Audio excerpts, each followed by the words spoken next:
Bismillahirrahmanirrahim.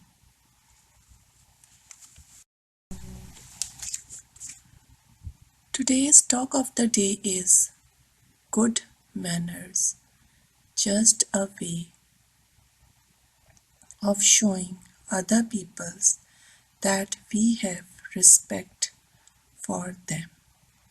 It means if you practice good manners, you are showing those around you that you are considerate to their feelings and also respect them. You are also setting standards for others' behavior and encouraging them to treat you with similar respect.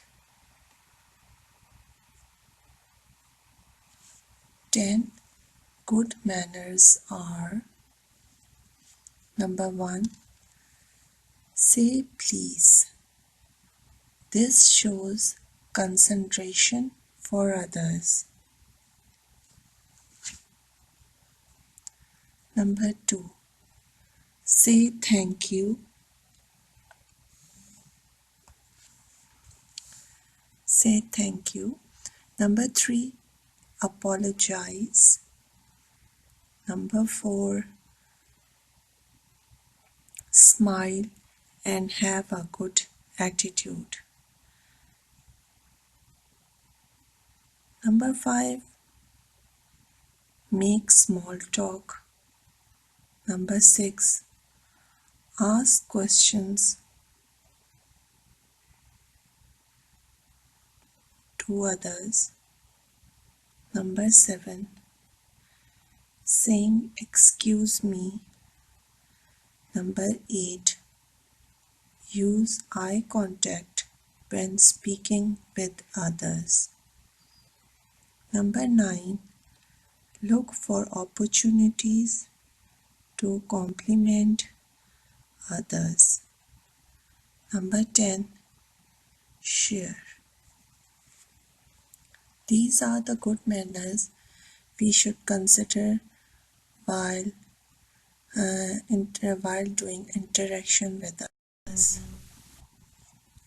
Okay class, exercise 4B, page number 59. Question number 7, we have already done from question number 1 to question number 6, and today we are starting about question number 7.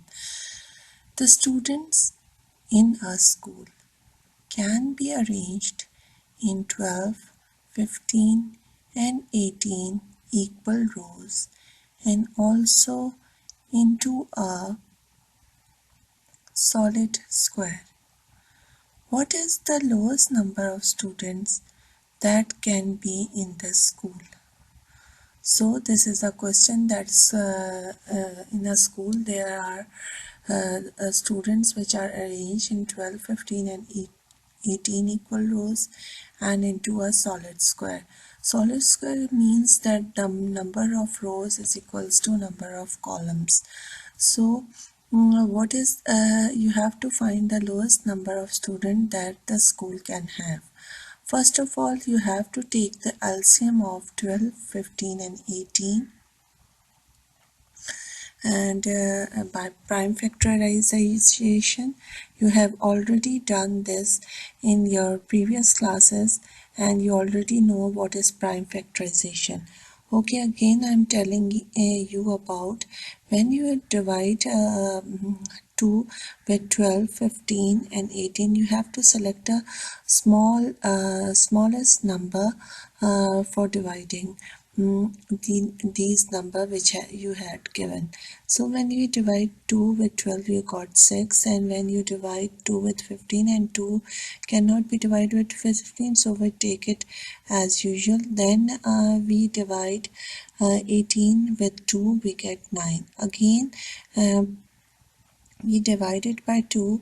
When we divide 2 with 6 we get 3, and 15 doesn't divide with 2, so we put it aside. Then we divide 9 with 2, and 9 also didn't divide with 2, so it is put aside. So the factors are 3, 15 and 9, and these all factors comes in a table of 3, so we divide it with 3, we get 1, 5 and 3. Again we divide it with 3, we get 1, 5 and 1. We divide it with 5, we get 1, 1 and 1.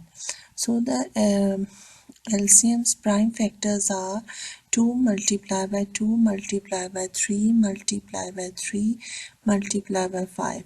When we multiply these prime factors, we get 180, and 180 is not a perfect square number. And we have already known that when a number is missing in the prime factor, we have to select that number and we have to multiply it by the LCM. So we multiply 180 by 5 and we get 900, so it is a perfect square number. Again I'm explaining this question, and this question is that in a school there are a number of students which are in rows like 12, 15 and 18, and it's in a solid square. As I told you earlier, that solid square means number of rows equals to number of columns. So in this question you have to find the lowest number of students that the school can have. First of all, you have to take the LCM of 12, 15 and 18. When you take the LCM, you see that all the numbers are in pair except 5. So, and when we multiply these prime factors, we get 180, and 180 is not a perfect square number, so we multiply it by 5 to get a perfect square. I hope you understand it. So 900 is the least number of the students the school can have. Okay, question number 8. 529 students stand in assembly hall so that there are as many students in a row as there are rows in the hall. How many students are standing in each row?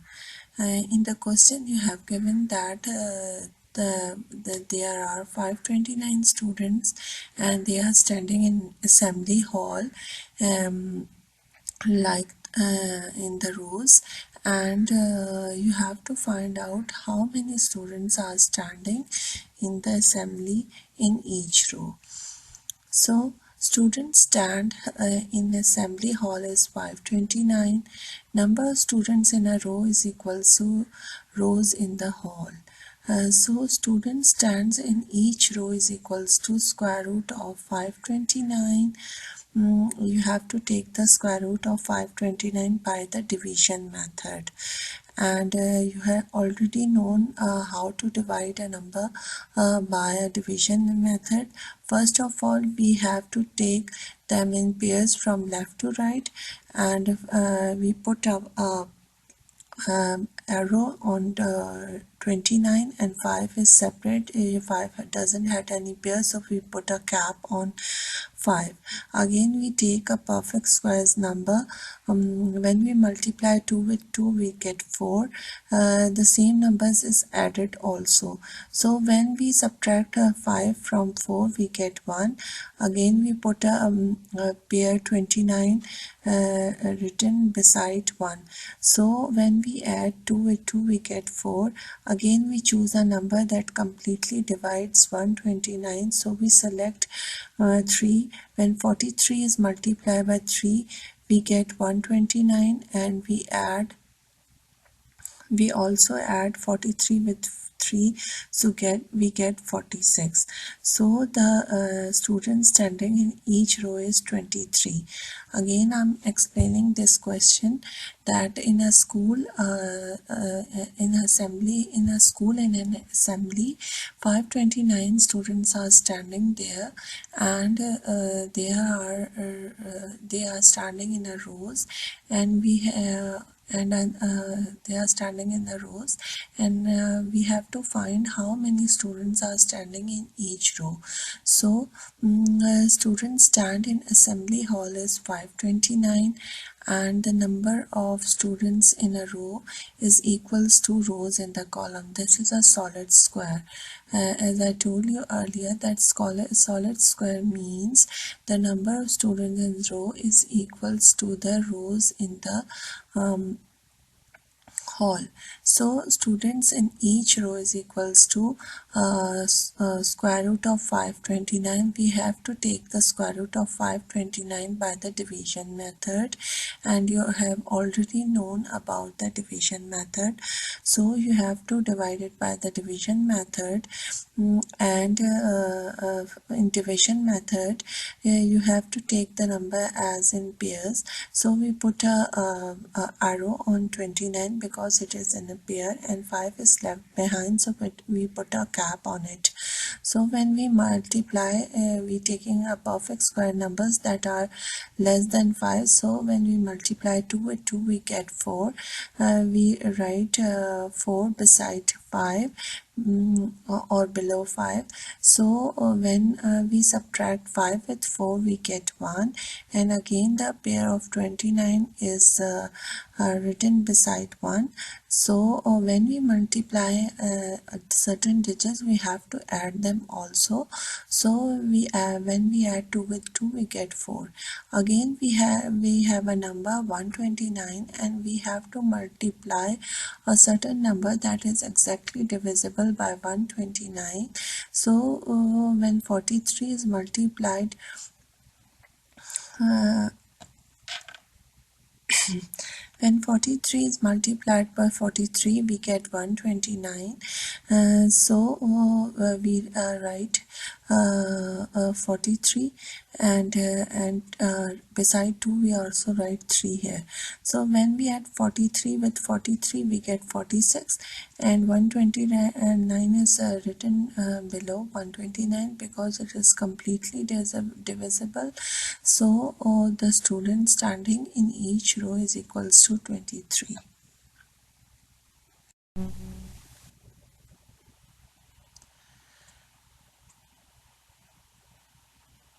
Question number 9. Mrs. Ali wants to buy a carpet for her square drawing room. If the carpet measures 324 square meter, what is the length of each side of drawing room? Mrs. Ali, in this question, the given statement is that Mrs. Ali wants to buy a carpet for her square drawing room, and its area is equals to 324 square meter. You have to find the length of each side of the drawing room. So area of a square carpet is equal to length square, and length square is equal to 324 meter square, because area of square carpet is equal to length square, and 324 is the area of the square carpet. Taking square root of on both sides,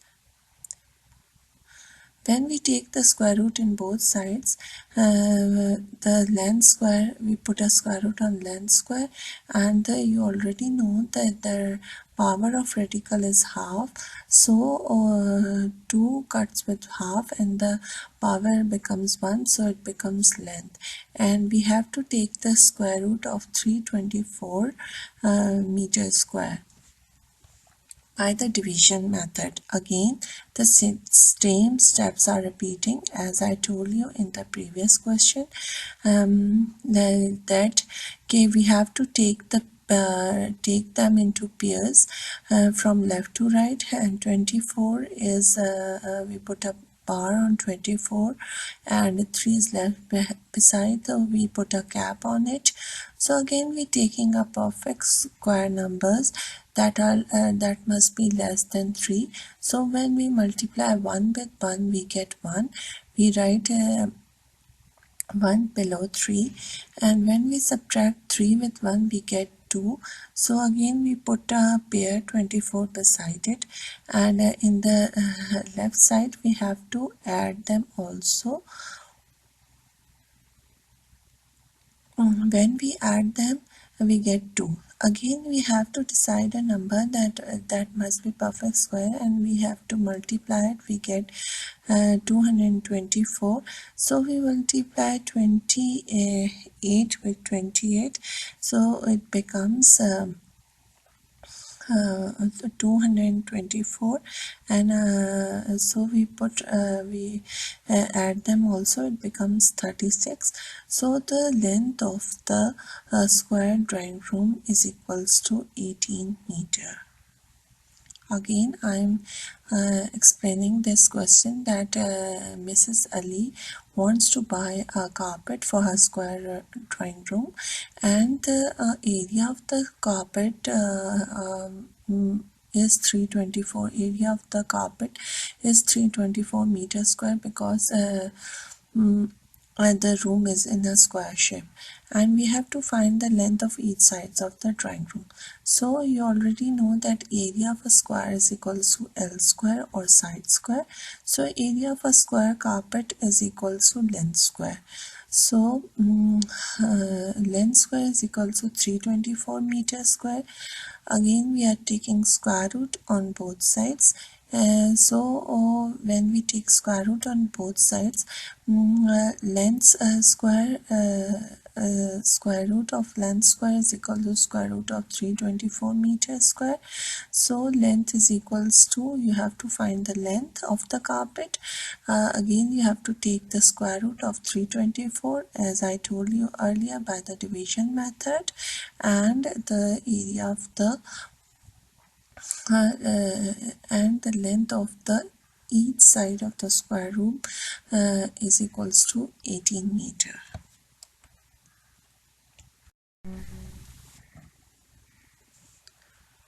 Okay, question number 11.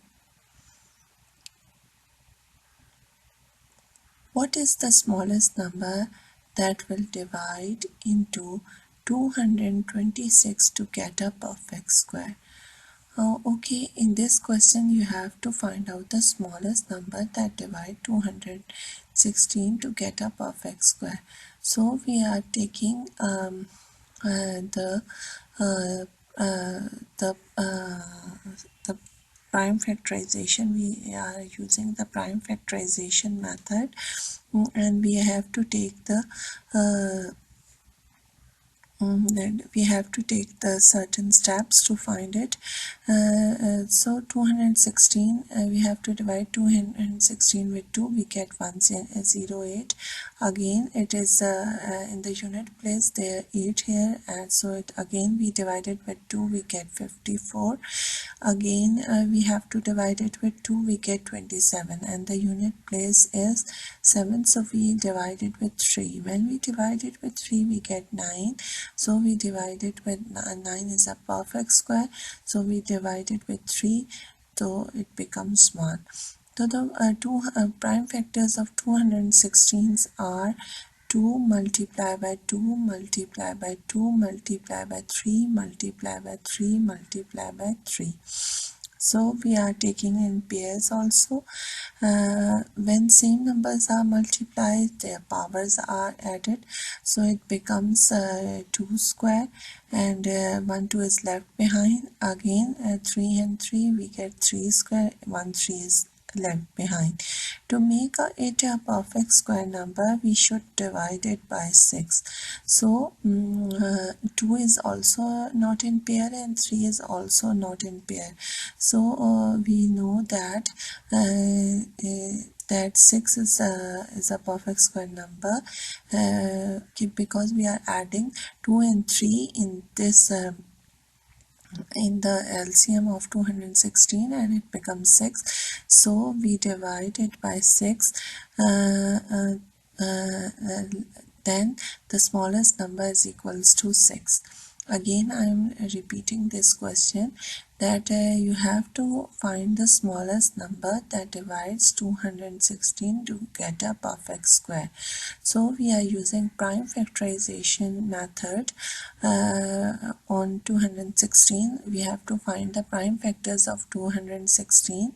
So we are considering, as I told you earlier, that we have to consider the smallest number. So we have to divide it with 2.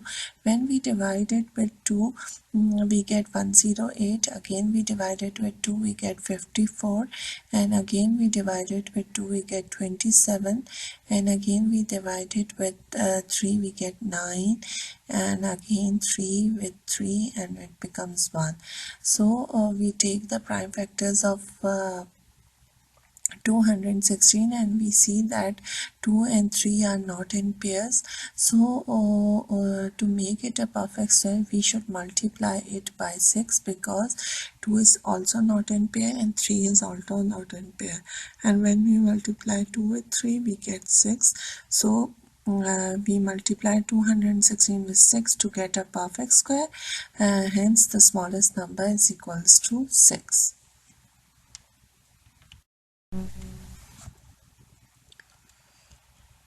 Question number 12. A gardener plants tree in a square formation. If he plants 25 trees in a row, how many trees are there? In the question, they is given that a gardener wants to plant trees in a square formation, and he sees that the 25 trees are in a row. So how many trees are there?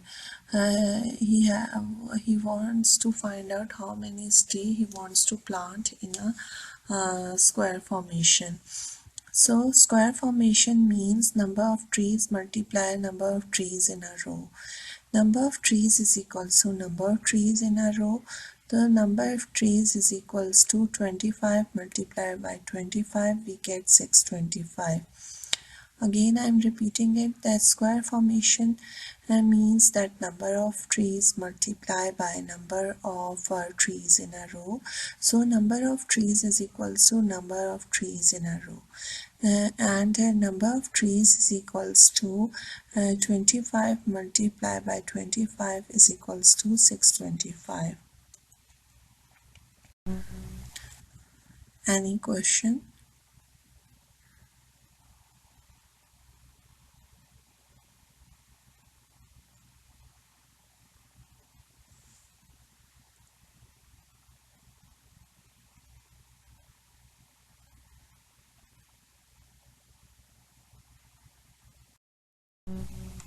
Okay class, take out your diaries and note down your homework, and this homework is also be written in your Google Classroom, and you have to submit this homework in your Google Classroom.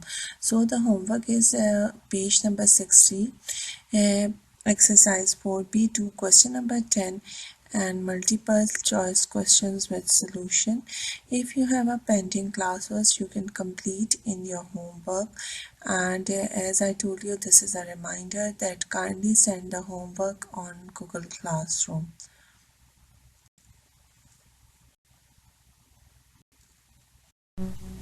Thank you so much.